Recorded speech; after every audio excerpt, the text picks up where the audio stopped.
So really, we've touched on all this, and this is kind of just honing in that really the economic engine of any city is transportation.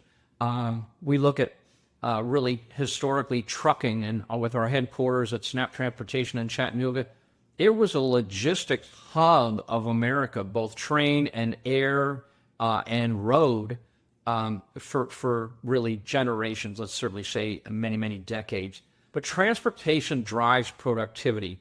Congestion has an absolutely measurable economic cost.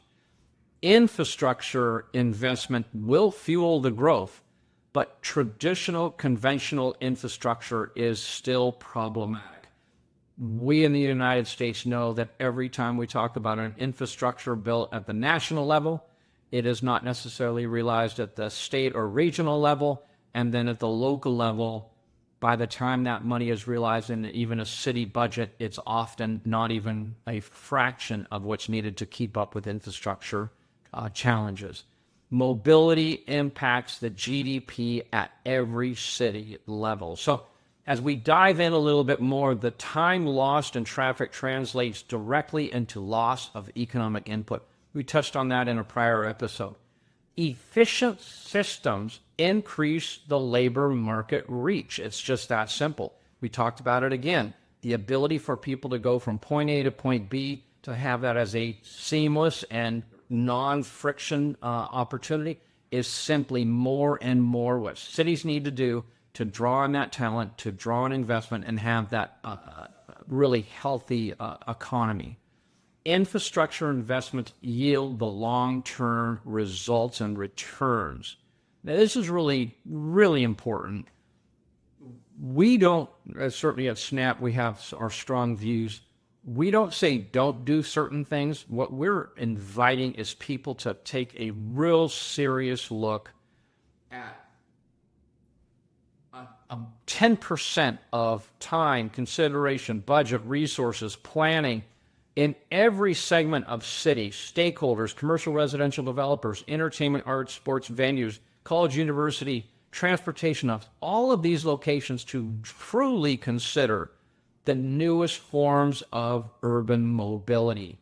And yes, so much attention has been paid to air taxis, fly-in cars, but when we talk about it at SNAAP Transportation, we want to help alleviate traffic congestion at a fraction of the cost, and air taxis won't do it, autonomous vehicles won't do it, electric vehicles don't do it.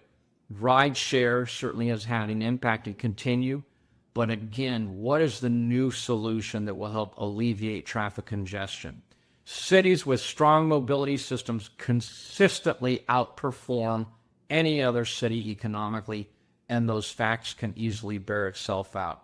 So every minute spent in traffic is lost productivity. I mentioned it before. HR departments and leadership teams are grappling with the fact is, hey, we can't have meetings at certain times of the day. You've now constricted your productivity of that group because they're in traffic or unpredictable. I'll tell you, here in Tampa, we have one manufacturer here. They have built a small city at their location. And when I say small city, I'm talking about restaurants and cafes and kind of lifestyle at the work location.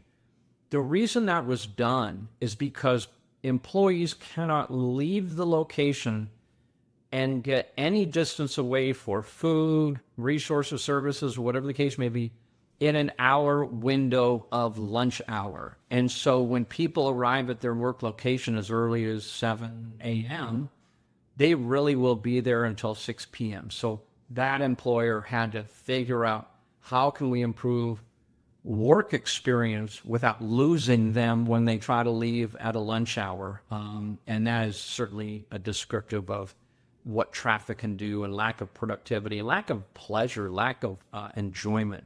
So in many ways, mobility is that invisible infrastructure powering everything else in the society, whether it's logistics, whether it's access to transportation hubs, quality of life services, education. That is simply going to be a critical piece in every city, and certainly in the future design of cities where we emphasize scalability, resiliency, sustainability to improve quality of life for all.